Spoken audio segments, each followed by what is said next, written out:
Jack Jill here. Hi. Welcome to the Jack and Jill Show. It's here where we provide entertaining real estate investment advice. I'm Jack Butala. And I'm Jill DeWit, broadcasting this week still from sunny Southern California. Today, Jill and I talk about why it's really a good idea to add houses to your flipping land portfolio business. And what's the real harm in having a multiple income sources anyway? Oh, no. It I just only makes want an one. accounting thing. No, it's too hard to track. I only want Yeah. What do you one mean? income source. Have is good something enough kind for of me, running sir. in the Thank you. background? No. That just gets confusing. Then I gotta get my tax guy. We gotta talk that much longer. That's not good. I may have to have multiple checking accounts, so that could be a pain. I interviewed somebody a really long time ago in the beginning of the show, at the beginning of when we started podcasting. It was even before you were actually like my co-host. Oh, And he said, I have 114 revenue sources. really? Yeah. Wow. And if I had to pick my jaw up off the desk, and I said, what do you mean? He said, well, I have, we're kind of getting into the show actually, but he said, I have 42 rental houses. I have an apartment building. I just wrote my 13th book. And the first one is still making money. And on and it got me thinking, I'm like, geez, this guy never sleeps. And I respect that. Mm-hmm. That's what I mean by add another thing to your business. I like that. I was going to say, I thought one was going to be like Coke. I have 92 peanut machines spread out across the valley. Remember those you put a quarter in? Maybe. Yeah, vending machine route. You know what? Those are still big businesses. I can have 100 of those, and I can also say I have 100 different lines of revenue, and I just have 100 different machines. Yeah, and you would say that, Jill. I would. And I would say, well, that's one line of business. I want to do that. I want to do that at a party. What do you? I have 105 different lines of business. 100 of them are peanut machines. Jill saves her best stuff for parties. Spread out throughout Southern California. When you're standing around with a cocktail in your hand with Jill, you learn stuff. Oh, no. I learned the most about Jill in that environment. Oh, no. Like, if you listened to our show yesterday, oh, no. That's when she turns her personality on. Uh-oh. Oh, no. Hey, before we get into the real meat of the show here, let's take a question posted by one of our members on the jackjill.com online community. It's free. Okay. Ryan P. asks, hi all, I have 6 acres just south of Austin, off 183, 1 mile from downtown. I got the property through a blind offer mailer. That's what we do here. Yep. I offered $12,000 for 6 acres, and they accepted. Okay, so hold on. $12,000 for 6 acres, 1 mile south of Austin. Let that sink in for a second. That's what we do here. Go ahead. Deep Thoughts by Jack Butala. Let's do the math on it. I know. What is this guy going to make on this stuff? I know. This is awesome. The property is zoned SF3 residential, but doesn't have physical road access and is also in the 100-year floodplain, 1 inch off the base level required. Does anyone have a good contact that might be able to help in discussing development options, trying to assess the best path forward? This is a perfect example of what this community is all cool. about. Totally. And, I mean, I had a producer put this question in because it is just, I can't, I'm still floored. Like, what do you think that's worth? Mm-hmm. So the floodplain issue, 100-year floodplains, sometimes assessors and subdividers and city planners take a look at what's been in this floodplain over many years ago, and very, very frequently when it gets rezoned for development, they remove that because the old school stuff is different. There's new technology. I don't need to explain that. And so as far as road access, the vast majority of property that has legal access doesn't have road access. So in my opinion here, this guy's got a diamond in the rough. It just needs to be cleaned up, processed, and sold. Love 6 it. acres, man. I know. That Austin. Close, and Austin. Talk about Austin gorgeous. is like one of the constantly the top 10 highest growth cities in the country. So I think you hit it, Ryan. Would you recommend even you cut it up into like 5 1-acre, 6 1-acre property? Get to the math. I would recommend that he sells it to the person who's going to do that. So if he's going to pay $12,000 for these 6 acres, and probably sell it for, I don't know, $100. It's probably worth way, way, way more, but that's what we do here. Mm-hmm. And let them do it. Yeah. Just needs to properly get it out there. He needs to get in front of the right person. Yep. But what he needs to do is run to the bank, actually. Yeah. And buy the property. That's awesome. Or tie it up. Exactly. Today's topic, add houses to your land business. This is the meat of the show. Take it away, Jack. Yeah, so, like we were saying earlier, it's such a logical progression. So what Jill and I, what I'm really surprised about in our whole land business is how our actual land buying customers, the retail and the wholesalers, they create the next company for us. Mm-hmm. So Jill and I could sit around and say, great, we have this land flipping business. What do you say? We go start a retail department store. Oh my gosh. Why the heck would we do that? That's hilarious. I'm going to sell t-shirts next. When what's really happening is our actual customers are telling us what they want. So they're, that's how we started Land Academy. Our customers are saying, my gosh, I bought 14 properties from you guys already in the last 3 months. It seems that you have an endless supply of these properties. Mm-hmm. What's the trick? Let me in on it, Right. And so that was our next business. To kind of, after 25 or 30 people or more said, please let me know. Please show me how you're doing this. I'm happy to pay you. I want to go do it myself. My first reaction was, well, I'm not going to let you in on a secret. So that became our next business, and then and just logically became our next income stream. And then Jill and I bought a bunch of rental houses. Remember that? Mm-hmm. And then we cleaned them up and actually ended up reselling them because we didn't want to deal with the tenants and stuff. Right. And all the management issues. There's just as many issues. If you've owned rental properties and you have a management company, there's just as many management problems with actually managing the management company as there are managing a tenant. So it just became, after a while, very logical for us to start flipping houses. Mm-hmm. We were doing it anyway. We were just not happy as landlords. Right. Now we kill it. It's probably more, I don't know if we make more, but we make as much by flipping houses. So my point is, if you've got to start with one successful revenue stream, whatever it ends up being, hopefully it's land if you're listening to this, flipping land or selling land on terms, and then adding something to it, don't you think? Well, here's what I thought was interesting is how many people that are in our community that started doing houses, like they got all into it. It was all romantic. It's all HGTV. And, I want to do this with my wife. And this is going to be so cute. They go, oh my gosh, this is a disaster, right?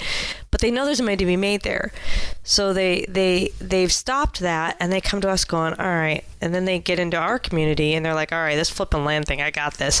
But what it did was teach them how to go back. No, it's really good. How to go back and do what they started out, doing it a different way and the right way. They're like, oh, now I got it. And the majority of them that I work with, they never want to go back into the actual swinging the hammer thing and picking out the wood on the floors and all that stuff. They're like, no, I'm not doing that, man. But they still have friends there who are doing that. They know the community, and they're now, finding the deals for them, and everybody wins. Right. And it's really, really good. I agree with you. I've spoken with many, many members, and they say, well, when you watch an HGTV program and somebody's cleaning up a house and then they sell it, what you're really saying to yourself is, oh, man, I could do that better. Mm-hmm. Those guys can do it. I can do it. Mm-hmm.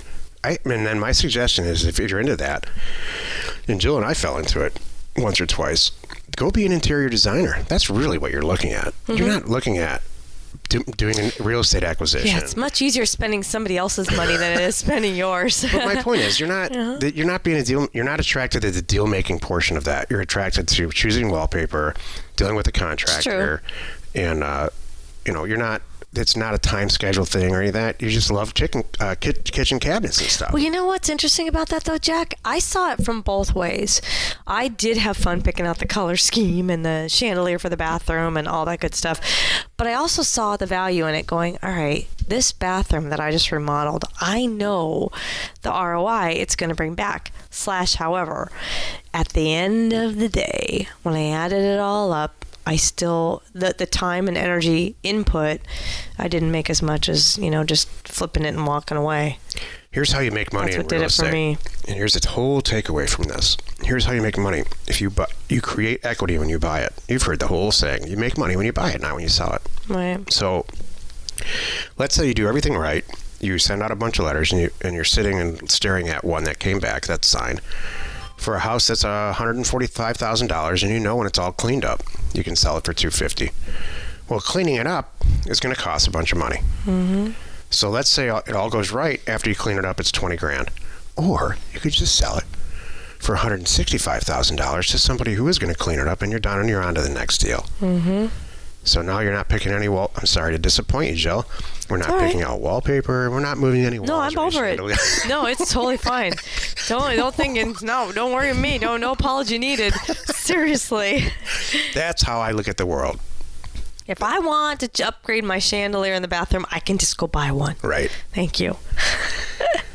Adding another income stream to your business, whatever it is, no matter how small it is almost always a good idea. Yeah. Diversification of revenue streams is fantastic. If you have a convenience store and you're doing really well on the chewing gum rack, add another one. Mm-hmm. Buy another peanut machine. We have one. Let's talk about this vending route thing. Would you like to, if you go onto these business sites where you buy and sell businesses, you can buy a vending route really quickly. Isn't that funny? It's not expensive. I wouldn't do that. Thank you. I appreciate that. Thank you for saying that. No, I wouldn't do that. That was just kind of being funny. No. Nope. Sorry. No, what I would do is, remember the girl that we met that did the whole parking lot thing? Buying the piece of dirt, paving it, making a downtown parking lot? Explain it to us. That's brilliant. It's a great business model. Yeah. That girl that we met her here in LA at an investor group thing, and she just kind of fell into it because her family has a construction business and they can do paving. And so she was working somewhere finding these, properties. I don't know who she was working for, some developer or something. And she was figuring out the fact that, wait a minute, how much these parking lot places make? Well, you can charge a day and an hour and all that good stuff. And so her whole point was finding these, infill lots, basically, paving them. And then she was even taking it a step further and found someone that could help her with the latest and greatest pavement that keeps the coolest and lasts 10 years longer than everything else and all that good stuff. So she was working on getting parking lots basically popping up around LA. I'm like, that's brilliant. That makes sense. She was taking, from a data's perspective, for our listeners, she was taking existing used houses that are that are zoned for or potentially zoned for commercial use on a large throughway on a large street. You could purchase it for its house value, bulldoze it, and make it a parking lot. Mm-hmm. And make good money. Or some alternative use. And she was like 22 years old. Yeah. I'm like... Talk about low maintenance and everything is awesome. The girl? No. No, the girl was high maintenance. the property low maintenance. That's a very good question. Jack. Thank you. I'm always impressed by it. Really, did you look at her? She's high maintenance. I try not to look at her. Oh, yeah. I try not to retain her name. I just wanted to... It's the concept I was after. Oh, yeah. I had high maintenance. Oh, we should do that. We should walk down the street and I'll go high, low, high, low, low, low, high, high, high. Sweetheart. Wouldn't that be funny? Men do that every day of their life. I'm going to do that out loud. Next time you and I are riding on the Strand later, I'm going to say we're going to do a little hour or so of pick out high and low maintenance. That would be hilarious. It's kind of like when I used to pick out yoga pants. Like, really? Yoga pants. Everybody's wearing yoga pants. That was a Scottsdale thing. It's not here. Thank goodness. I don't know if it's not here. I think it's here. Well, maybe not as bad. I don't know. That's a topic for yoga pants are a whole different topic. Thank you. Show. I have so many questions about yoga pants. Thank you. Well, you've done it again. You've wasted another 30 minutes listening to the Jack and Jill Show. Join us tomorrow where we discuss money well spent. And answer your questions should you have one. Post it on jackjill.com, our online community. You are not alone in your real estate ambition. All right, so this yoga pants thing. Oh my gosh. I'm so over the yoga pants. It was so nice when I man, just walking around here, I mean, how about this? When I see yoga pants here, I see people out exercising wearing them as they are meant to be worn, more than every single woman in the mall and the grocery store, and every time they drop off and pick up their kids. It's not so much the yoga pants they live in them. that concern That's all me. they own. Yes. So it's the willingness and the laziness for people, and this is not gender specific, people to, without thinking, just jump onto the bandwagon. Oh. So, I'm gonna. Everybody's wearing them, so I'm gonna wear them. Oh. Because I have the exact opposite. If everybody's doing it, I'm gonna go the other way. Oh. Which is probably just as equally unhealthy. Yeah, it is. Just kidding. But jumping on the bandwagon for anything, like even investing. Oh, everybody's buying houses now because interest rates are low and money's really available. I get it. Or here's a mortgage example. If you read on the internet from a lender who's written, you should always buy. I'm not advocating this. I'm regurgitating some really bad advice. Okay. You should always buy as much house as you can afford. Oh, that's And what they mean awful. is the payment. So they want you to have the lowest down payment and the highest payment based on your paycheck. And That's awful. That is exactly how to file bankruptcy. Exactly. Like 8 years later. Right.